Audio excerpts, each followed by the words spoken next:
কেঞ্চাৰৰ চিকিৎসা মূলতঃ 3 প্ৰকাৰ ৰেডিঅ'থেৰাপি চাৰ্জাৰী কেমোথেৰাপি চাৰ্জাৰী কেতিয়া কৰে যেতিয়া আপোনাৰ কেঞ্চাৰ কোষটো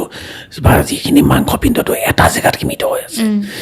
য'তে হওক কওককে অপাৰেশ্যন কৰিব পৰা অৱস্থাত থাকিলে ডক্টৰে এইটো অপাৰেশ্যন কৰি উলিয়াই দিয়ে বাকী চিকিৎসা কৰি মানুহজন সুস্থ কৰি দিয়ে 2 নম্বৰটো ৰেডিঅ'থেৰাপি যেতিয়া মানে টিউমাৰটো এটা জেগাতে থাকে বা ডাঙৰ হৈ যায় তেতিয়া ৰে দিব পৰা জেগা হ'লে ৰে দিয়ে যিবিলাক কোষবিলাক মাৰি দিয়ে যেতিয়া আপোনাৰ কেঞ্চাৰ কোষটো এটা অংগৰ পৰা বেলেগ এটা অংগলৈ যায় বা আপোনাৰ লিম্ফ নোডলৈ গুচি যায় তেতিয়া ষ্টেজটো বাঢ়ি বাঢ়ি গৈ থাকে যেতিয়া যিমানে আপোনাৰ ষ্টেজটো বাঢ়ি যাব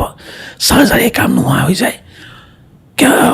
ৰেডিঅ'থেৰাপিৰ কাম নোহোৱা হৈ যায় তেতিয়া হাতত থাকে একমাত্ৰ কেমোথেৰাপি